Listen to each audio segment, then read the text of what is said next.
đọc lời thì tiếc nhiều. Đó kia, đâu yo. Đó kia, ô, phải liu.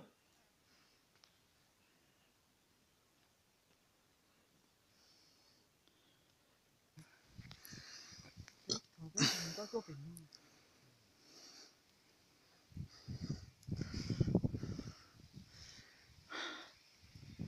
sao thì tiêu nhớ xem bụng nhón đã nói.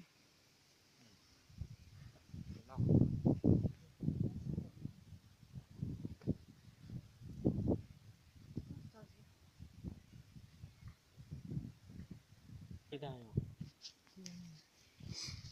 Mà, sao cả. sang cái thôi rồi Chính xác. Nhiều gió tôi hỏi đi.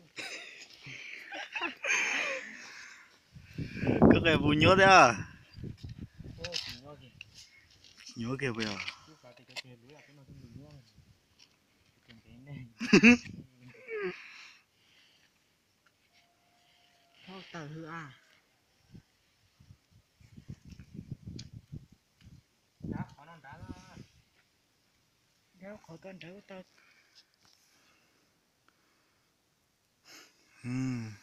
Nhưng mà sao chỉ rằng tụi anh sát tụi anh thả phải đây à?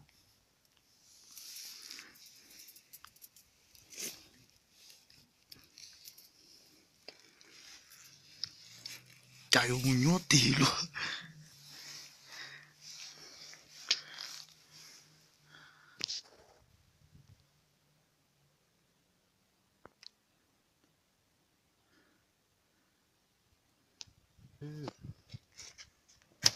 ôi nhà đó vừa chứ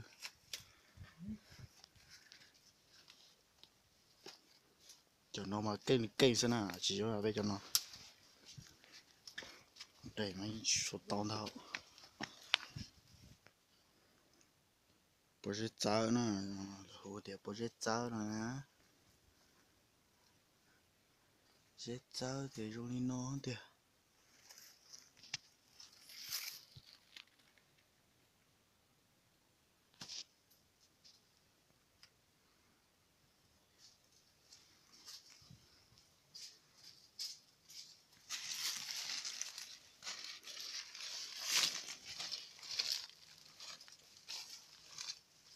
Có sẵn sách ta con á.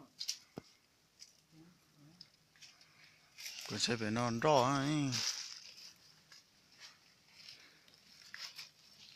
Có sáng vậy.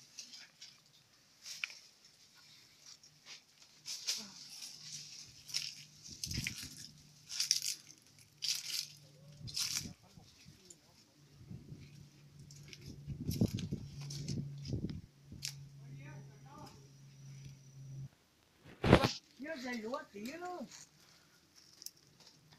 Thay góc rồi đi. quay thái chỉ bên cái lo mà bên mà thay đổi được à Ơ. Nó, cái gì tát rồi. Đừng chen một sầu lúa. Chết cháu nào là chết cháu này. bố chỉ chẳng đi Đừng chen một sầu thế người thôn trà này. Chỉ nó bé tát rồi mùi nào đấy. có hai đế luôn cái đây này nó nói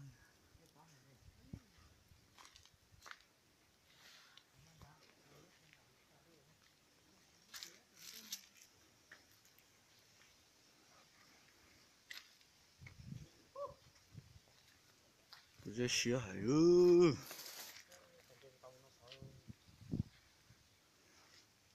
Kia là lúc chạy lúc chia.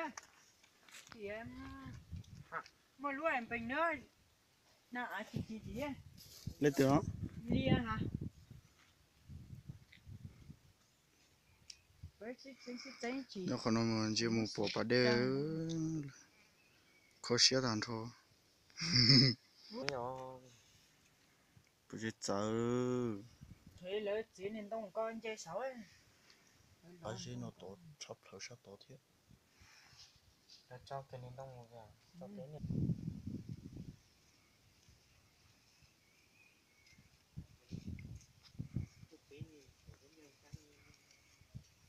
Là quên nên tại sao mà